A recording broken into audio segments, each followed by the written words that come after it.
4 दिवस पावसाचा इशारा देण्यात आलाय। पुढील 4 दिवस मुंबई, कोकण, विदर्भ आणि पश्चिम महाराष्ट्रात पावसाचा इशारा दिला गेलाय। काही ठिकाणी मेघगर्जनेसह वादळी वारे वाहण्याची शक्यता आहे, तर हवामान विभागाकडून हा अंदाज वर्तवण्यात आलाय। आता राज्यातील सर्वांची धाकधूक वाढवणारी बातमी समोर येत आहे। हवामान संदर्भातील हवामान खात्याने अत्यंत महत्त्वाची बातमी दिलेली आहे।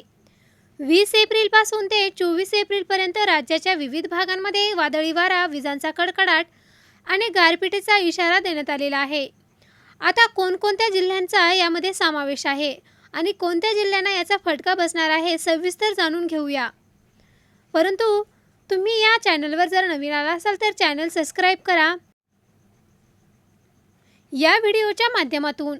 पण त्याआधी तुम्ही जर चॅनलला सबस्क्राईब केलं नसेल तर चॅनलला सबस्क्राईब नक्की करा, जेणेकरून आमचे अपडेट्स लवकरात लवकर तुमच्यापर्यंत पोहोचण्यास नक्कीच मदत होईल।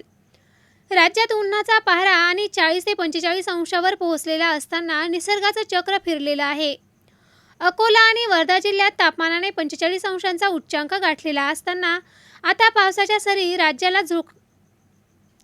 झुळकणार आहे।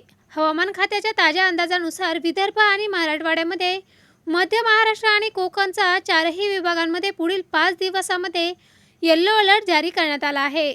वादळी वारे ताशी 30 ते 40 किलोमीटर, विजांचा कडकडाट आणि गारपीट सुद्धा होणार आहे। राज्यामध्ये सोलापूर, कोल्हापूर, सांगली, सातारा आणि मराठवाड्यातील बहुतांश जिल्ह्यांचा समावेश यामध्ये झालेला आहे। या आसपास या संकटामुळे सर्वाधिक चिंता शेतकरी बांधवांना लागलेली आहे। काढणीला आलेल्या पिकांचे अतोनात नुकसान सुरू होऊ शकते। काढणीला आलेल्या पिकांचे नुकसान होऊ नये म्हणून राज्य आपत्कालीन कार्यकेंद्राने काही महत्त्वाच्या सूचना जारी केलेल्या आहेत। विजांचा कडकडाट सुरू असताना झाडाखाली किंवा मोकळ्या शेतामध्ये आश्रय घेऊ नये। लोखंडी खांब किंवा पाण्याच्या स्रोतांपासून लांब राहा। विजा चमकत असताना मोबाईल फोन किंवा इलेक्ट्रॉनिक उपकरणांचा वापर टाळा।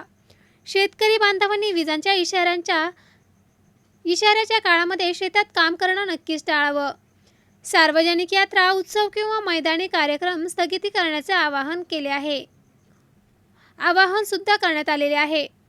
केवळ नागरिकच नाही तर प्रशासनाला सुद्धा हाय अलर्टवर राहण्याचे आदेश देण्यात आलेले आहेत।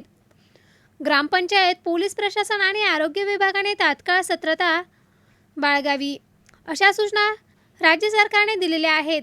रुग्णवाहिका आणि आपत्कालीन पथक सज्ज ठेवावे। गरज पडल्यास सार्वजनिक इमारती निवाऱ्यासाठी वापरण्याचं नियोजन करण्यात आलं आहे। त्यामुळे प्रेक्षकांनो, विजांचा कडकडाट सुरू असल्यास घराबाहेर पडू नका आणि सुरक्षित राहा। अफवांवर विश्वास ठेवू नका आणि हवामान खात्याच्या अधिकृत अपडेट्सवरती लक्ष ठेवा। अधिकच्या अपडेट्ससाठी पाहत रहा MH28 चॅनल। राज्यातील तुमच्या जिल्ह्यात सुद्धा पावसाची काय स्थिती आहे हे कमेंटमध्ये नक्की सांगा।